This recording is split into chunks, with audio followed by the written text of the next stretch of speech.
Line শাকারতুম লাযীদান্নাকুম ওয়া line কাফারতুম ইন্না আযাবি লাশাদীদ। হে আব্দুল করিম, আব্দুর রহিম, হে রহিমা খাতুন, হে শিক্ষিত ভাইরা, অশিক্ষিত ভাইরা, হে যুবক ভাইরা, ছাত্র ভাইরা, ব্যবসায়িক ভাইরা, চাকরিজীবী ভাইরা, আমার আলেম ওলামা, ওলামায়ে কেরাম ভালো মতো খেয়াল করেন। আল্লাহ রাব্বুল আলামিন স্পষ্ট ঘোষণা করতেছেন, হে দুনিয়ার মানুষেরা যারা আমি মাওলার জমিনে বসবাস করে, আমার নাজ নেয়ামত ভোগ করে, আমার খাদ্য, আমার পানি, আমার বিভিন্ন ধরনের নেয়ামত ভোগ করে, যারা বেশি বেশি করে শুকরিয়া আদায় করবে, আমি মাওলা তাদের জন্য আমার নেয়ামতকে আরও বাড়াইয়া দেব। সবাই বলে সুবহান। এই জমিন কার? আসমান কার? ফসল খাদ্য কে দিছে? আমরা কার? আমরা কোত্থেকে আসছি দুনিয়ায়? আল্লাহ পাঠাইছে বাবা আদম আলাইহিস সালাম এবং হাওয়া আলাইহিস সালামের মাধ্যমে, কি ঠিক কিনা? তাহলে এখানে আল্লাহ রাব্বুল আলামিন আমাদেরকে পাঠাইছেন এই দুনিয়ায় কি হিসাবে? ইবাদতের জন্য। ওয়ামা খালাকতুল জিন্না ওয়াল ইনসা ইল্লা লিয়াবুদুন। আমি সংক্ষেপে আলোচনা করব কারণ সময় কম। এই যে ইবাদত, ওয়ামা খালাকতুল জিন্না ওয়াল ইনসা, আমি মানব জাতি এবং জিন জাতিকে সৃষ্টি করছি একমাত্র আমার ইবাদতের জন্য। আমি ইবাদতের উপরে সংক্ষেপে আলোচনা করে শেষ করি। ইবাদতের ব্যাখ্যা যদি আমি করি তাহলে সারা রাতও শেষ হবে, ইবাদতের ব্যাখ্যা শেষ হবে না। ইবাদত এমন একটা ব্যাপক শব্দ। ইবাদত মানে কি? শুধু নামাজ, রোজা, হজ, যাকাত, জিকির, আজকার, তাসবিহ, তাহলিল, তাহাজ্জুদ পড়া, এইটাই কি শুধু ইবাদত? কি বলেন? ইবাদত হইছে জন্ম থেকে মৃত্যুর আগ পর্যন্ত প্রত্যেকটা কাজ, কর্ম, প্রত্যেকটা জিনিস কোরআন হাদিস অনুযায়ী, শরিয়া অনুযায়ী, নিজের ব্যক্তিগত জীবন, পারিবারিক জীবন, সামাজিক জীবন, অর্থনৈতিক জীবন, সিরাতে সুরাতে, আপনার আন্তর্জাতিক জীবন, আপনার ঘরে বাইরে সব জায়গায়, এমনকি রাজনীতিতে ইসলাম আছে না নাই? আছে না নাই? আচ্ছা, সব ক্ষেত্রে আল্লাহ এবং আল্লাহর রসুলের পথে, তার যে কিতাব কোরআন অনুযায়ী এবং রসুল হাদিস অনুযায়ী নিজেদেরকে পরিচালনা করার নাম কি? ইবাদত। কথাটা বুঝে আসছে? কাজে আমি মুসলমান, আল্লাহরে মানি, কিন্তু নামাজ পড়ি না, আমি মুসলমান। নামাজ পড়ি না মুসলমান, কাজ হইবে এই মুসলমানিতে? কি বলেন? আপনাদের এই এলাকায় এখানে শাহজালাল রহমতুল্লাহ আলাই শুয়ে আছেন, শাহ পরার রহমতুল্লাহ আরও তার সাথীরা সাহাবারা শুয়ে আছেন। এখানে অনেক আল্লাহর ওলিরা এই মাটিতে, এই জমিনে শুয়ে আছেন সিলেটের, কি ঠিক কিনা? কিন্তু আপনাদের এলাকায় আমি যদি জিজ্ঞেস করি, এই যে নামাজ কয় বেলা? 5 ওয়াক্ত ফরজ। কয় ওয়াক্ত ফরজ? মানে কি? ফরজ মানে যেইটা কোনো দিন ছাড়া যাবে না, কোনো ছাড়া, মানে শরীয়তের কোনো গ্রহণযোগ্য আপনার অনুমতি ছাড়া। যেমন আমাদের পুরুষের জন্য কোনো মাপ নাই নামাজ, বালেগ আখের। এখন যদি মাজনুন হয়, পাগল হয়, তার জন্য তো কোনো নামাজ নাই, শরীয়ত নাই। রুফিয়াল কলম সালাসা, 3 জনের থেকে কলম উঠেই নেছে। যে তেফেল, যে বাচ্চা এখনও, তার উপরে নামাজ ফরজ না। যে পাগল মাজনুন, তার জন্য নামাজ ফরজ না। আমাদের মা বোনদের মাসে অসুস্থ হয়ে যায়, তখন তাদের জন্য নামাজ ফরজ কি? নামাজ নিষেধ, সেটা কাজাও করা লাগবে না। কিন্তু রমজান মাসে রোজা কাজা করতে হবে। কি জানেন না? জানেন না।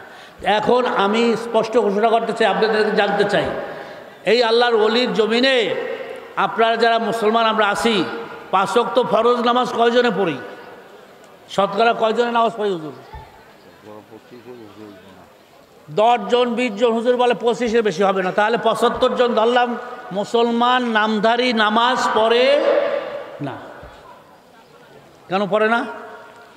আসেন, কেন পড়ে না? আমাদের দেশের স্কুল, কলেজ, ইউনিভার্সিটি কোথাও কোনো সিলেবাসে কোরআনই শিক্ষা নাই, কোরআন পড়ানো হয় না। আপনার যত ইউনিভার্সিটিগুলো আছে জেনারেল শিক্ষার, সব জায়গায় কোরআন হাদিস বলতে কিছু নাই। সেখানে খাওয়া পড়া বাঁচার শিক্ষা আছে, কিন্তু আল্লাহকে চেনার শিক্ষা নাই। এই মাদ্রাসাগুলো যদি আপনার দ্বীনি মার্কাজ বলি, পাওয়ার হাউস, এখান থেকে কোরআন হাদিসের কি বিদ্যুৎ উৎপাদিত হয়। এই মাদ্রাসা মার্কাজগুলো যদি না থাকতো, তাহলে এদেশে আমরা যাও কিছু নামাজি আছি, মুসলমান আছি, তাও থাকতো না। কি ঠিক কিনা? তাহলে আল্লাহর হাবিবের কাছে রাসূলুল্লাহ সাল্লাল্লাহু আলাইহি ওয়াসাল্লামের দরবারে মসজিদে নববীতে এক সাহাবী গেছেন, যে আদবের সাথে জিজ্ঞাসা করে, ইয়া রাসূলুল্লাহ মাল ফরকু বাইনাল মুসলিম ওয়াল কুফর ইয়া রাসূলুল্লাহ, হে আল্লাহর নবী আমরা জানতে চাই what the difference between Muslim and non Muslim, মুসলমান আর অমুসলমানের মধ্যে পার্থক্য কি, ডিফারেন্স কি? ভালো মতো বুঝছেন আমার ভাইরা, যুবক ভাইরা, ছাত্র ভাইরা, মুরব্বীরা বুঝছেন কি? তখন আল্লাহর হাবিব বলেন, আল ফরকু বাইনাল মুসলিম আল কুফর তরকুস সালাহ, between Muslim and non Muslim difference only for prayer of সালাহ। মুসলমান নামাজ পড়ে আর অমুসলমান নামাজ পড়ে না। হাযা হুয়াল ফারক বাইনাল মুসলিম আল কুফর সারাহাতান ইয়া ইখওয়ানুনা ফিল্লাহ। হে আমার দিনী ভাইরা, এই হাদিস কোরআন অনুযায়ী যারা ৫ ওয়াক্ত ফরজ নামাজ পড়েন না তারা মুসলমান দাবি করতে পারেন না। তাহলে আপনারা কারা? বলে আমি, আমার বাবা মুসলমান, মা মুসলমান, আমার দাদা দাদি নানা নানি সব মুসলমান, আমি মুসলমানের ঘরে জন্ম হয়েছি, আমি মুসলমান। তাহলে আপনার নামে মুসলমান, কামে মুসলমান না। কারণ হাসরের ময়দানে আপনাকে যখন উঠানো হবে হিসাব নিকাশের জন্য, তখন আপনাকে প্রথম প্রশ্ন করা হবে আকিমুস সালাহ, আকিমুস সালাহ, আকিমুস সালাহ, তুমি কি নামাজ কায়েম করছিলে কিনা, নামাজ আদায় করছিল কিনা। সেহেতু যারা মুসলমান দাবি করেন নামাজ ছাড়া যাবে না। পিছনে যারা ৫ ওয়াক্ত নামাজ পড়েন নাই, 2 ওয়াক্ত পড়ছেন, মাগরিব পড়ছেন, এশা পড়েন নাই, আসর পড়ছেন, জোহর পড়েন নাই, ফজর পড়েন নাই, আমি তাদের কাছে আজকার এই মার্কাজ থেকে, এই নাজাতের আজকার যে মার্কাজ, এই নামই হয়েছে নাজাত, নাজাত পাওয়ার জন্য আপনারা কারা কারা রাজি আছেন যতদিন আল্লাহ রাব্বুল আলামিন হায়াত রাখে আর আমরা নামাজ, ফরজ নামাজ কামাই দেব না? কারা কারা আছে? আল্লাহু আকবার, আল্লাহু আকবার, জোরে বলে আল্লাহু আকবার। আল্লাহ দেখতে আছে, আল্লাহ রহমতের ফেরেশতা দেখতে আছে, হাত নামাইয়েন না। আল্লাহ দেখুক, আল্লাহ কুদরতি ক্যামেরায় ফেরেশতারা তুলে রাখুক। আমরা আজকাল এই মারকাজুল ইসলামের এই যে এখান থেকে আজকাল এই মাহফিল থেকে আমরা ওয়াদা করছি, ইয়া রাব্বুল আলামিন আমরা আর মৃত্যুর আগ পর্যন্ত ফরজ নামাজ কামাই দেব না। সবাই বলেন আল্লাহুম্মা আমিন। দাড়ি, টুপি, পোশাক এটা জিগাইবে না কিয়ামতের দিন, জিগাইবে নামাজ। ভালো মতো বুঝছেন? নামাজ, সল্লু সল্লু কামা রাআইতুমুনি উসাল্লি, ইন্না সলাতা কানাত আলাল মুমিনিনা কিতাবাম মাওকুতা আয় মাফরুদা। এই আয়াত দ্বারা নামাজ ফরজ হয়েছে। এই আয়াত দ্বারা ইন্না সলাতা কানাত আলাল মুমিনিনা কিতাবাম মাওকুতা আয় মাফরুদা, তোমাদের জন্য, ইমানদারদের জন্য, ইন্না সলাতা কানাত আলাল মুমিনিনা, মুমিনদের জন্য নামাজ ফরজ করা হয়েছে। আল্লাহ রাব্বুল আলামিন এই যে আল্লাহর ওলির জমিন, এখানে আমরা বেনমাজি থাকবো না। কি বলেন? আমার ঘরে আমার মা, আমার বোন, আমার স্ত্রী, আমার ভাই বোন কেউ বেনমাজি থাকবে না, সবাইকে নামাজি হতে হবে, তাহলে আল্লাহর রহমত আসবে। ইয়া আইয়ুহাল্লাযীনা আমানু উদখুলু ফিস সিলমি কাফা, আমি প্রথম যে আয়াত আপনাদের সামনে সম্মুখে তেলাওয়াত করছি, আল্লাহ বলতেছেন, হে ইমানদাররা, যারা আমি মাওলাকে নাদাইককে ইমান আনছো, বিশ্বাস করছো, ইমান অর্থকে বিশ্বাস করা, নাদাইককে বিশ্বাস করা, যারা বিশ্বাস করছো তারা ইসলামের গণ্ডির ভিতরে পুরা প্রবেশ করো।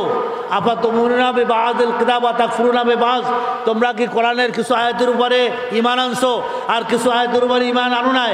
এই মুসলমানিতে কাজ হবে না, পুরা আর তোমাকে মুসলমান ইসলাম গ্রহণ করতে হবে, ইসলামের গণ্ডির ভিতরে আসতে হবে।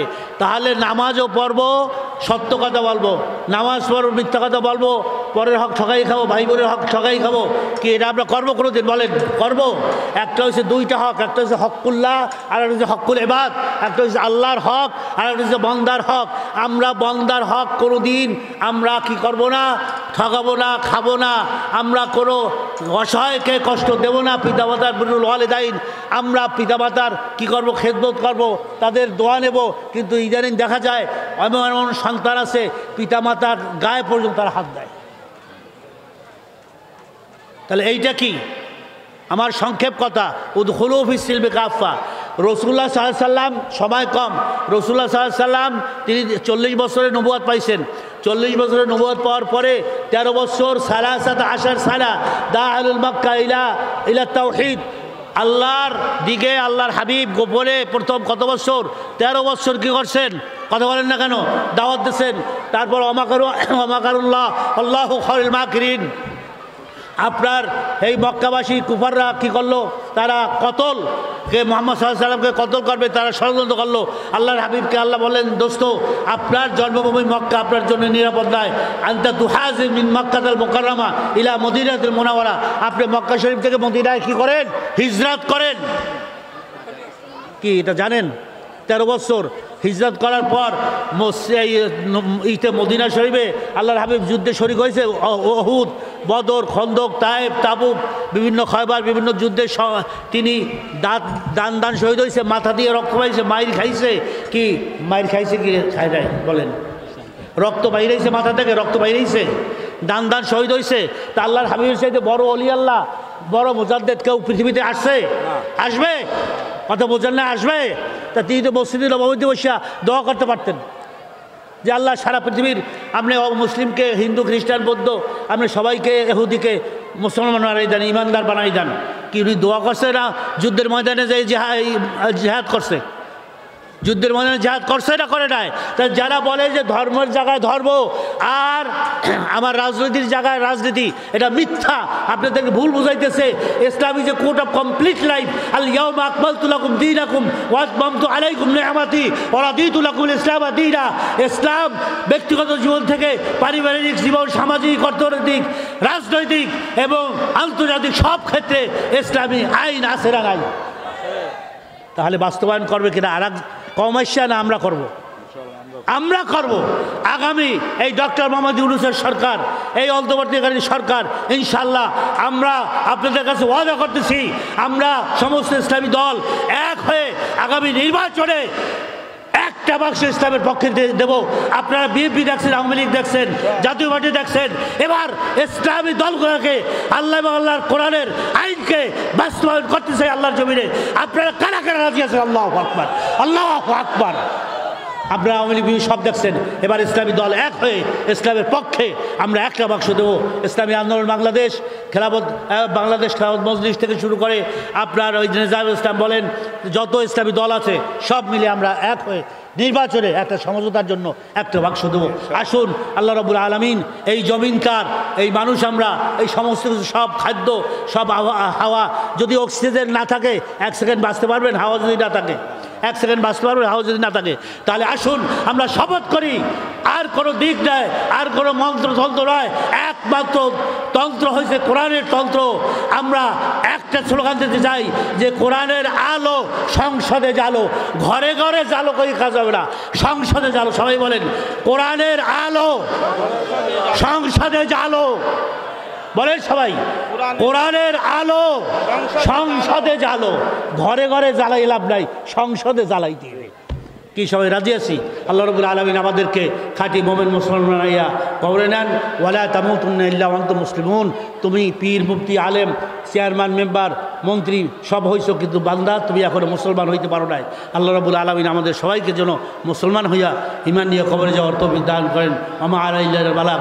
আসসালামু আলাইকুম ওয়া রাহমাতুল্লাহি ওয়া বারাকাতুহু। মাশাআল্লাহ, জাযাকুমুল্লাহ।